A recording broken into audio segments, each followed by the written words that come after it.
OK, tournez avec moi dans la parole de Dieu, si vous voulez bien. Dans 1er Corinthiens, pour commencer, 13e chapitre. Vous allez reconnaître ces versets parce que vous devez les apprendre par cœur. Rappelez? 1er Corinthiens 13, et ensuite on va aller dans 1er Thessaloniciens 5e chapitre. Alors, 1er Corinthiens 13e chapitre et le verset 4. L'amour est patient, il est plein de bonté. 1er Corinthiens, 1er Thessaloniciens, 5e chapitre et verset 11. Nous lisons de c'est pourquoi exhortez-vous réciproquement et édifiez-vous les uns les autres comme en réalité vous le faites. Demandons à Dieu de bénir sa parole ce matin, si vous voulez bien. Seigneur, chaque fois qu'on s'approche de toi, qu'on s'approche de toi par ta parole, nous réalisons que tu as quelque chose à faire savoir à tes enfants. Que tu veux parler à tes enfants. Que ta parole est divinement inspirée de toi. Et que tu nous as donné cette parole pour nous encourager, pour nous exhorter, aussi pour nous corriger, pour nous remettre sur le bon chemin. Et nous venons à toi, non pas parce que nous avons tout compris, loin de là, mais que nous voulons toujours mieux comprendre.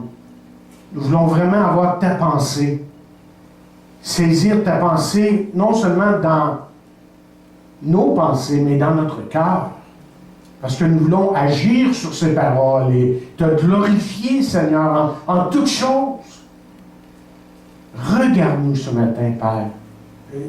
Tellement de psaumes ont été lus, tellement de paroles qui ont été dites ce matin qui montrent que nous avons vraiment besoin de toi. Et toi-même, tu nous as dit, sans moi, vous ne pouvez rien faire.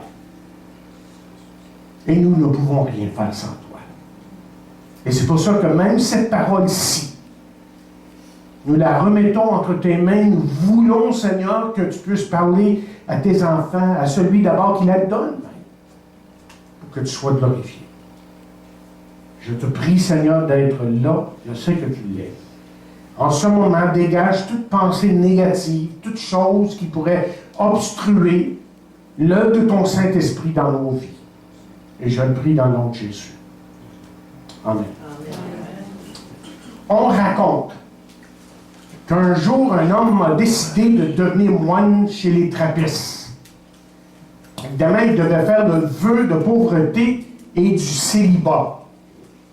Mais il devait aussi faire le vœu de silence. En fait, il pouvait prononcer que 2 mots par année, et ça devant les dirigeants de l'ordre. Alors, il passa une première année dans le silence le plus total. Et à la fin de la première année, il se présenta devant les dirigeants de l'ordre. C'est alors qu'il a prononcé ces 2 mots. Il dit « nourriture froide ». Il s'en alla passer une autre année dans le silence. Après une autre année, il revint devant les dirigeants et leur dit « lit dur ». Et là, il repartit pour une autre année dans le silence. Après avoir passé une 3e année dans le silence le plus total, il revint devant les dirigeants et leur dit 2 mots. Je abandonne. Et de dire un des leaders, ah, votre départ. Votre départ ne me surprend pas du tout, car tout ce que vous avez fait depuis que vous êtes ici, c'est de vous plaindre. Et vous savez, malheureusement, nous vivons dans un monde dans lequel les relations entre les gens ressemblent beaucoup à la relation que ce moine avait avec les dirigeants de son ordre. C'est l'histoire d'un petit garçon qui voulait jouer au dard avec son père. Il dit, « Papa, viens jouer au dard avec moi. Moi, je vais les lancer et toi, tu crieras Merveilleux, merveilleux. Ce que ce petit garçon, chers amis, nous enseigne ce matin, c'est que nous avons tous besoin d'être encouragés. L'encouragement, vous voyez, est un des facteurs essentiels dans la vie. Et c'est pour ça que j'aimerais vous parler ce matin du sujet suivant. La puissance de l'encouragement. Nous avons tous, à un moment donné, je suis sûr, la plupart de vous, vous avez pris un cours à un moment donné. Vous avez pris un cours pour améliorer vos connaissances dans un certain domaine. Les uns, c'était peut-être dans le domaine de la musique, d'autres, peut-être l'équitation, le golf, d'autres, peut-être pour devenir plus expert avec un ordinateur, d'autres, c'est la cuisine, le dessin. Mais avez-vous déjà pris un cours qui enseigne, aux universités, un cégep, ou une institution comme ça, là, comment aimer, comment être bon, ou comment s'encourager? Et vous voyez, généralement, ces cours-là sont assez rares, sinon inexistants, à part que si vous allez dans une église, évidemment. Donc, rares sont les gens qui vraiment là, prennent des cours de ce type. Et pourtant, lorsque vous regardez notre monde aujourd'hui, il me semble que nous vivons dans un monde dans lequel ces choses-là seraient fort utiles et je pense même absolument nécessaires. Parce que vous voyez, tout ce que nous voyons autour de nous, c'est des incompréhensions dans notre monde aujourd'hui, que ce soit dans les relations familiales, on chicane souvent, le couple, au travail et même, malheureusement, je dois dire, dans les églises. Mais vous savez, une des plaintes qui revient souvent, qui revient souvent, c'est qu'il y a beaucoup trop de négatifs qui se véhiculent dans nos relations. Ce qui fait que plutôt, lorsqu'on est en relation avec quelqu'un, on a des relations avec d'autres gens. Trop souvent, plutôt que de se sentir encouragé et affermi, on se sent tout à fait démoli. Dans son livre The One Minute Manager, gérant pour une minute, si on traduit littéralement, Kenneth Blanchard dit qu'il faudrait pratiquer l'appréciation d'une minute, c'est-à-dire de pratiquer à louanger quelqu'un pour une minute. Autrement dit, si vous voyez quelqu'un faire quelque chose de bien, pour une minute, là, félicitez-le. Et qu'est-ce que vous allez découvrir? Vous allez découvrir que c'est pas si évident que ça. De féliciter une personne pour une minute et que c'est souvent beaucoup plus facile. Admettons-le, c'est beaucoup plus facile de faire le contraire.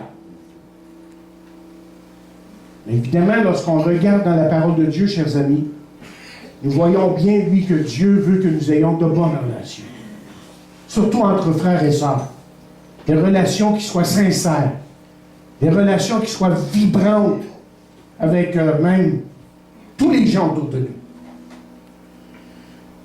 Mais dans la parole de Dieu, l'une des choses qui me semble qui ressort de la parole de Dieu très souvent, c'est que s'encourager est l'un des facteurs les plus importants dans la parole de Dieu. Par exemple, Paul va dire, et j'aurais pu choisir beaucoup d'autres passages, il va dire, celui qui prophétise, au contraire, parle aux hommes. Et qu'est-ce qu'il fait? Bien, il dit, il les édifie, il les exhorte, il les console.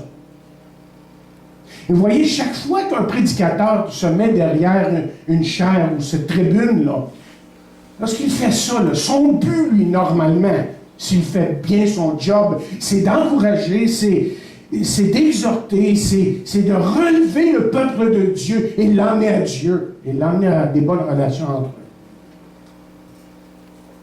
Et notre texte ce matin nous dit que l'amour est plein de bonté. Et on nous dit qu'il y a deux mots dans le grec qui sont utilisés pour traduire le mot bonté. L'un a le sens de faire un bon travail et l'autre a le sens de fournir ce qui est nécessaire. D'où vient, autrement dit, la pensée que quelqu'un qui est plein de bonté, c'est quelqu'un qui encourage son prochain. Quelqu'un qui est plein de bonté, je répète, c'est quelqu'un qui encourage son prochain. Être bon, c'est d'être encourageant. Et quelqu'un a écrit, la bonté, c'est de donner à quelqu'un ce qu'il a besoin pour grandir. Ce qu'il a besoin pour grandir. Alors, permettez-moi la question en commençant ce matin. Êtes-vous une personne encourageante?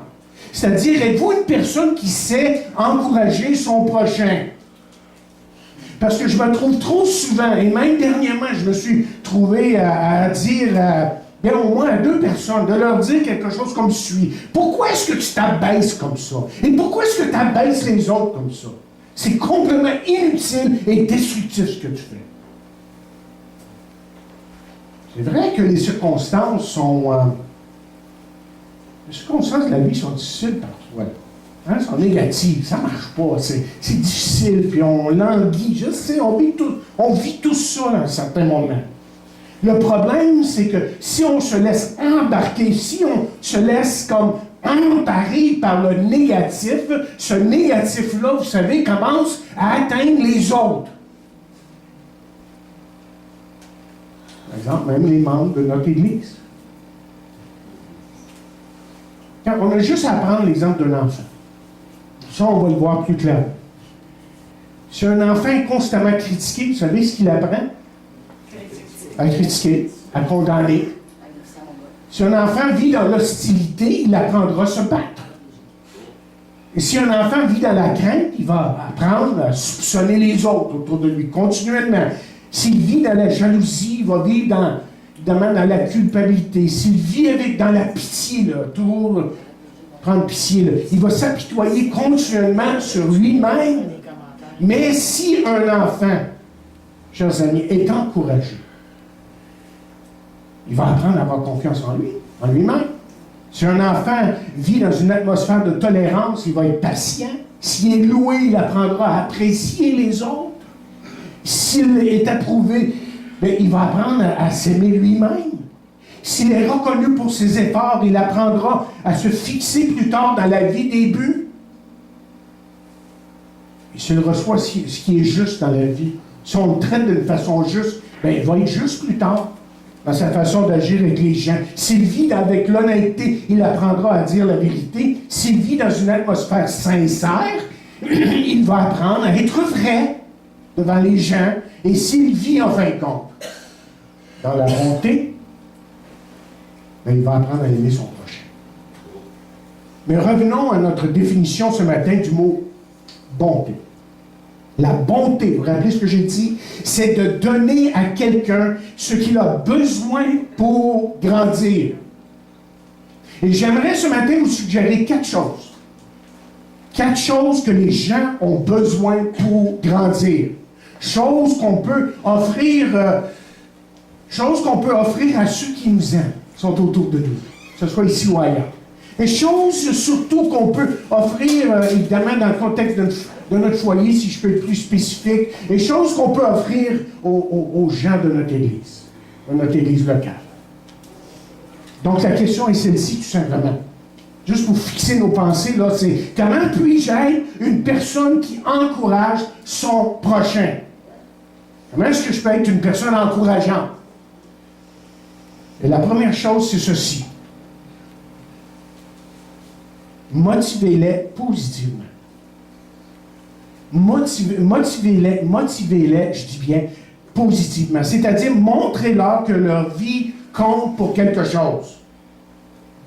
Il y a juste quelques semaines, ça c'est pas le 50e, qu'on célébrait de Martin Luther King. On célébrait son rêve, on célébrait sa grande déclaration lorsque lui-même a dit devant les millions, « I have a dream ». J'ai un rêve. Et ce rêve, on sait, était de voir ceux de la race noire recevoir les mêmes bénéfices que ceux de la race blanche. Parce que pour lui, vous voyez, la vie de chaque homme comptait pour quelque chose. Et vous savez, Jésus a continuellement démontré à ses disciples que leur vie était significative. C'est une chose qu'il a fait continuellement. Par exemple, il leur a dit, écoutez bien les paroles, vous les lisez, mais est-ce qu'on saisit vraiment ce que Jésus est en train de faire? Lorsqu'il dit, suivez-moi et je vous ferai pécheurs d'hommes. Vous voyez, par son exemple, Jésus a souvent placé ses disciples devant des défis qui étaient quasiment irréalisables, mais Jésus les a placés là pour que ces gens, pour que ces hommes réalisent que leur vie était significative. Et s'il y a une chose que je veux vous communiquer ce matin, à chacun de vous, c'est que votre vie est significative. Elle est importante. Elle est précieuse et importante aux yeux de Dieu d'abord, mais elle est précieuse et importante à mes yeux. Vous êtes son enfant et Dieu veut faire de grandes choses à travers vous. Comment comprendre les paroles de Pierre lorsqu'il dit, comme de bons dispensateurs des diverses grâces de Dieu, que chacun de vous mette au service des autres le don qu'il a reçu? Évidemment, on sait, on sait très bien que dans le contexte familial surtout, il est tellement important de démontrer à nos enfants que leur vie compte pour quelque chose et de le faire continuellement et positivement. Justement, il y a un évangéliste un jour qui a demandé, dans une prison, à 1000 prisonniers, la chose suivante. Combien parmi vous avez eu des parents qui vous ont dit que vous finiriez en prison? Combien de mains se sont levées? Presque la totalité. Et Jésus, lui, savait encourager positivement. Il savait même motiver. Il savait motiver et créer une confiance dans le cœur de ses disciples. Par exemple, à un moment donné, il parle à Pierre. Il dit, Jésus reprenant la parole, il dit, « Tu es heureux, Simon, fils de Jonas, car ce ne sont pas la chair et le sang qui t'ont révélé cela, mais c'est mon Père qui est dans les cieux. Et moi, je te dis que tu es Pierre. Tu es Pierre.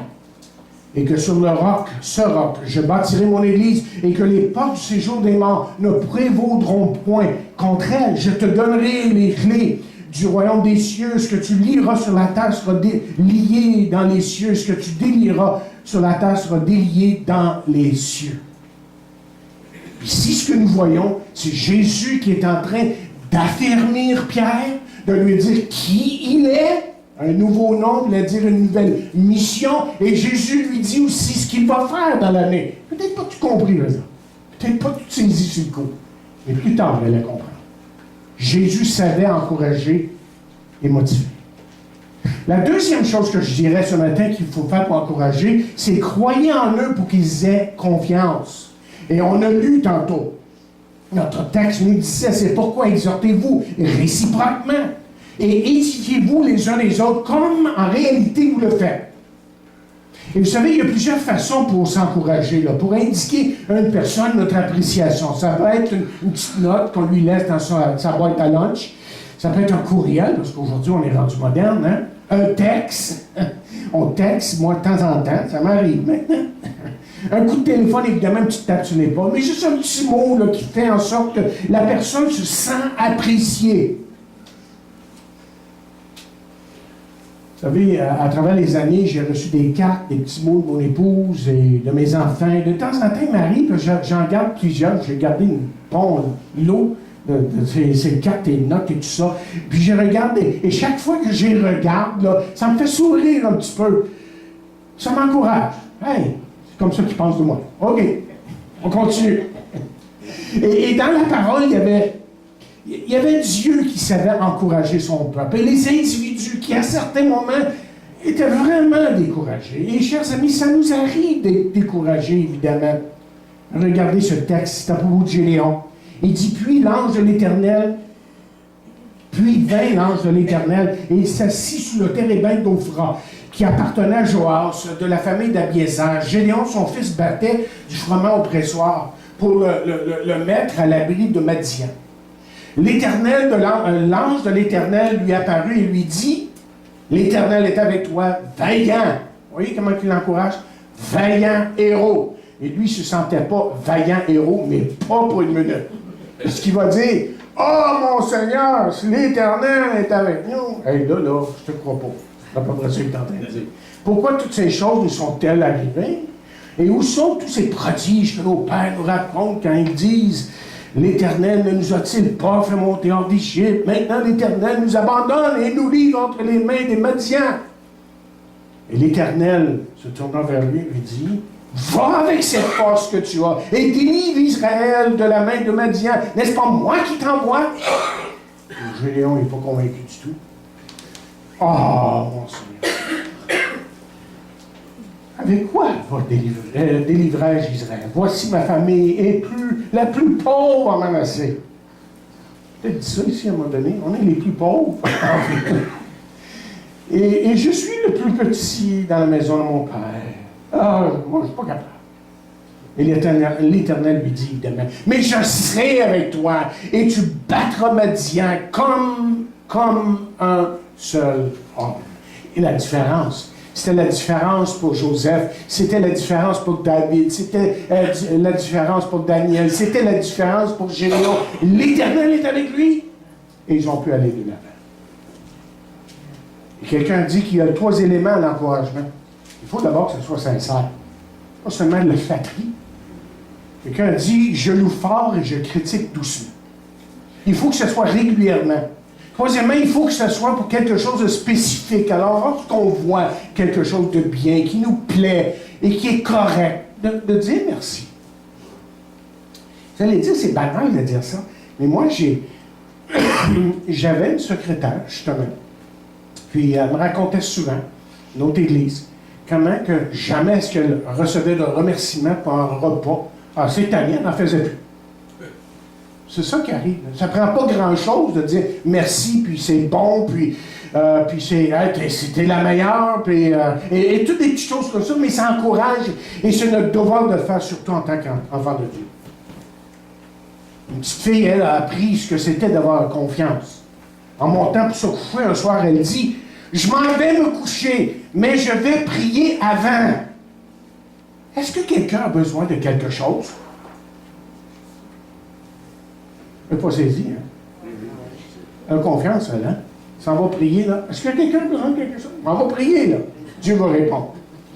Et autrement dit, ce qu'on essaie de dire ici, c'est tout simplement ceci. C'est que l'encouragement crée la confiance. Lorsqu'on encourage une personne, que ce soit dans n'importe quoi, c'est pour l'encourager. Je me rappellerai, tiens, il y a quelque chose qui me vient à l'esprit. J'étais à la chute, et puis on avait 2 étages dans cette maison-là. Et puis je montais en haut, j'entendais quelqu'un prier fort. Je me demandais, qui prie comme ça?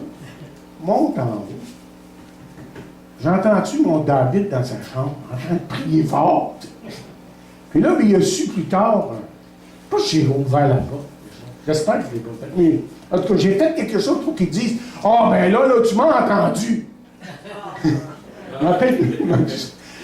Mais je l'ai encouragé tout de suite. J'ai dit, « Wow! » Il savait prier, il était jeune, il avait quoi? Il avait-tu 12 ans? Il avait peut-être pas 12 ans, puis il priait fort, puis il voulait que Dieu agisse, puis je ne sais pas pourquoi exactement, mais il cherchait Dieu, et on doit encourager nos jeunes dans ce sens-là.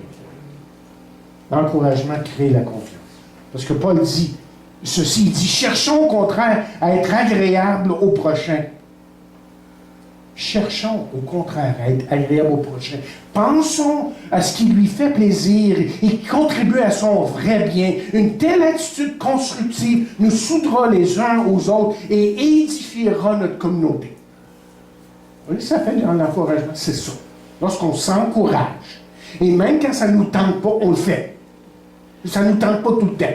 Mais on le fait parce que c'est la chose qui est correcte et qui est juste qui doit être faite. Chers amis, il ne faut pas avoir peur d'encourager son prochain parce qu'il y a tellement de négatifs autour de nous.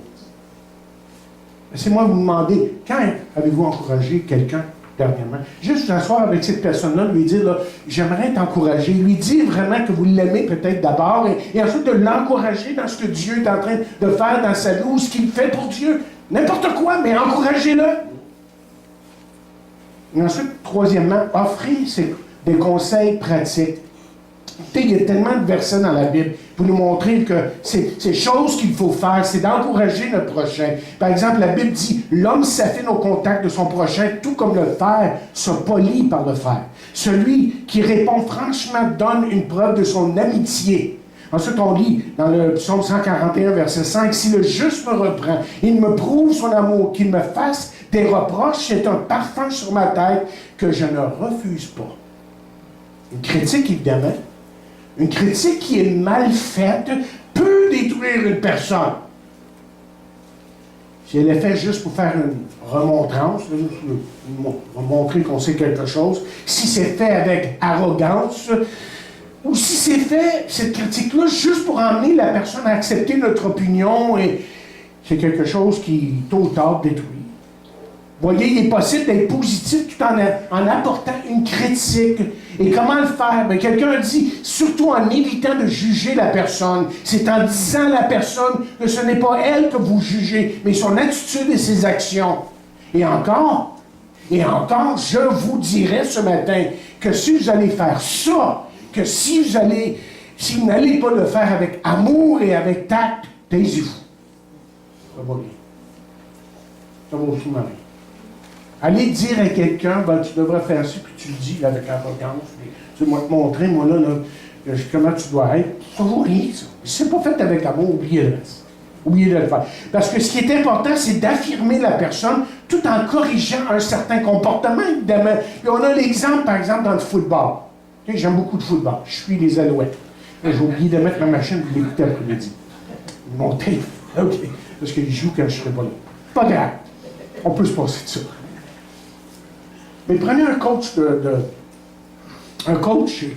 football. Lui, qu'est-ce qu'il va faire? Il va encourager ses joueurs tout en corrigeant. Il va dire, oui, mais, oublie pas, tu sais, faut que tu cours là, pas là. Et puis, en tout cas, il va lui montrer. Mais il l'encourage tout en corrigeant. Tout en corrigeant. J'espère que vous comprenez ce que j'essaie de dire ici, et je relis le psaume 141, verset 100, qui dit « Si le juste me reprend, il me prouve son amour, qu'il me fasse des reproches, c'est un parfum sur ma tête que je ne refuse. » Ensuite, dernièrement, ce matin, donnez crédit aux gens publiquement. C'est tellement important. J'insiste sur ça ce matin. Tellement important de savoir s'encourager les uns les autres et de le faire d'une façon délibérée. Je me rappelle, j'ai vu ça surtout dans les églises haïtiennes. Quand j'étais pasteur, là, et quand j'étais invité pour des conférences où je prêchais, tout ça. Je me rappelle que dans une conférence en particulier, là, il y avait eu plusieurs Haïtiens, plusieurs de mes frères dans cette grosse église à Montréal qui avaient participé. Puis à la fin, ils ont tous eu des cadeaux. On les a tous remerciés individuellement. On les a remerciés individuellement. Et on les voyait encourager, mais paper, puis motiver, parce qu'on appréciait ce que les uns et les autres faisaient. Écoutez, Paul dit ceci. Il dit, par amour fraternel, soyez pleins d'affection les uns pour les autres. Par honneur, usez de prévenance réciproque. Autrement dit, prévenance réciproque, ça veut dire placez les autres devant vous autres, avant vous. Là. Tu sais, que les autres soient en avant de vous autres, là, avant que vous pensiez à vous-même. Il est dit que Dieu fait de grandes choses, quelqu'un a écrit, à travers ceux qui ne cherchent pas à recevoir le crédit. C'est comme ça que nous devrions être. Parce que vous voyez, trop souvent, on cherche tout le crédit et à fuir le blanc. Une personne qui se sent en sécurité, lui. Une personne qui se sent en sécurité, c'est-à-dire un enfant de Dieu qui se sent en sécurité, qui se sent aimé et accepté par Dieu, ne cherche pas toujours à avoir le crédit pour quelque chose, à avoir la gloire. Et c'est ça, chers amis, de démontrer l'amour à notre prochain. C'est de faire passer l'autre en avant des autres. Et surtout, de glorifier notre Dieu. Écoutez, ce que j'essaie de dire, c'est ceci. J'espère que je m'explique bien. Là. Vous ne serez jamais capable d'encourager quelqu'un si vous avez toujours besoin de recevoir le crédit pour quelque chose. Si vous devez passer toujours devant les autres, là, Puis on en voit-tu des gens comme ça, même malheureusement des chrétiens, qui parlent toujours d'eux-mêmes. Puis ce que j'ai fait, puis je fais, et j'accomplirai.